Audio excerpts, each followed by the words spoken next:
3, 2, 1 start.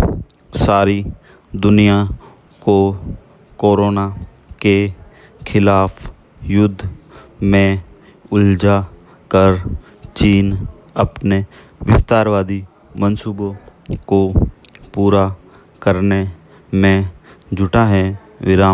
दक्षिण चीन सागर में अपनी फौज का जाल बिछाने के साथ अब वह भारत और नेपाल से सीधे टकराव का आमादा है। सिक्किम से सटी सीमा पर भारत और उसके फौजियों के बीच शनिवार को झड़प से तनाव बढ़ गया है। तो दूसरी तरफ सरकारी channel China global television network ने अपनी वेबसाइट पर माउंट एवरेस्ट को चीन का हिस्सा बताकर नया विवाद खड़ा कर दिया है।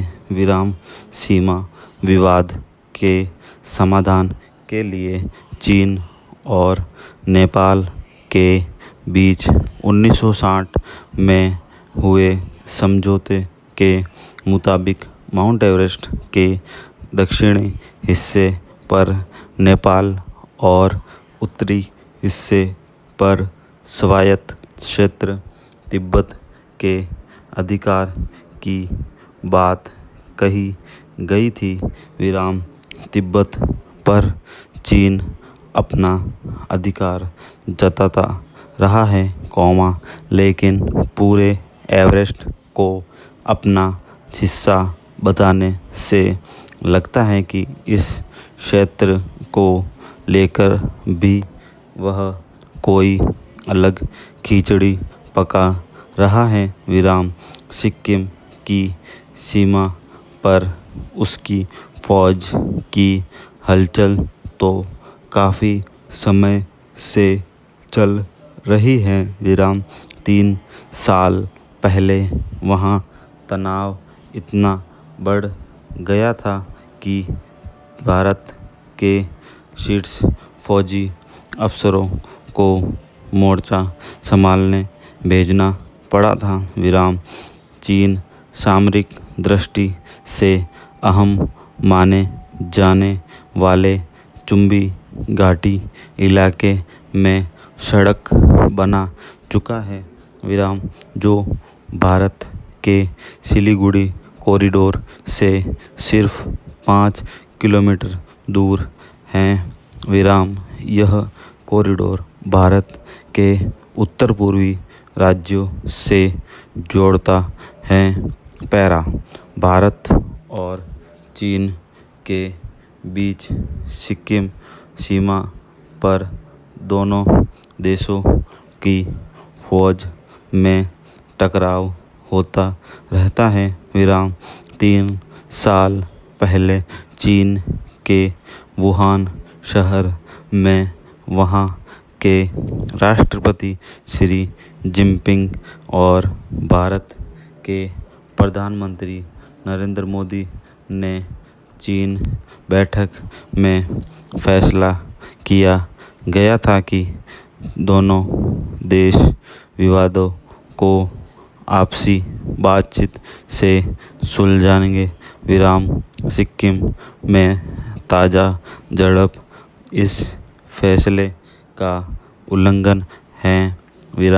कोरोना काल में चीन अपनी विस्तारवादी नीतियों को लेकर हर तरह के उल्लंघन के लिए तत्पर नज़र आ रहा है। पाकिस्तान भी कोरोना से जूझ रहा है, लेकिन चीन पाकिस्तान आर्थिक गलियारों का काम तेज़ी से चल रहा है। यह गलियारा पाक अधिकृत गिलगित बल्टिस्तान से होकर गुजरने हाल ही भारत मौसमी विभाग के नक्शे में गिलगित बाल्टिस्तान को भारत का हिस्सा बताए जाने से चीन की बौखलाहट बढ़ गई है। सिक्किम में ताज़ा झड़प को इसी बौखलाहट का नतीजा माना जा रहा है। इस गलियारे ने भारत की चिंताएं बढ़ा रखी हैं तो दक्षिण चीन सागर में चीनी फौज का जमावड़ा बढ़ने से अमेरिका के कान खड़े हो गए हैं। उसने भी अपने युद्ध पोत इस इलाके में भेज दिए हैं। बताया जाता है कि चीन इस सागर से पेट्रोकेमिकल्स और दूसरे खनिज निकालना चाहता है। उसकी वहाँ न्यूक्लियर रिएक्टर बनाने की भी योजना है। रक्षा विशेषज्ञों का मानना है कि इससे इलाके में युद्ध के हालात पैदा हो सकते हैं। वुहान से दुनिया भर में कोरोना वायरस फैलने के बाद से ही चीन के इरादे खतरनाक होते जा रहे हैं। इसलिए न सिर्फ भारत बल्कि दुनिया को उसकी हरकतों पर पैनी निगाह रखने की ज़रूरत